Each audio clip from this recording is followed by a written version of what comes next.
Hədisdə var, Allah bütün günahları bağışlayar. O günah ki, insanın zehnində surət tapıb, onlardan başqa. Günah insanın zehnində surət tapındı. Bilirsiniz, hansı günahdır o? Allaha bədgümanda olmaq.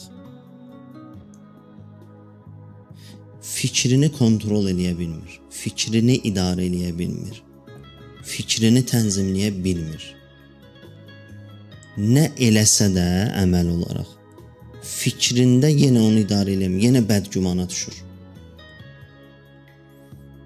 Nə eləyir eləsin, ziyarətə getsin, dua, münacat, tövbə eləsin, yaxşı əməl eləsin, nə eləsə, hey zehnindən gəlib keçir.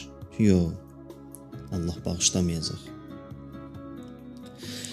İnsan zehnində Allaha qarşı bu fikirdə olanda ən böyük günahlardan hesab olunur o insan üçün. Çünki zehnidir.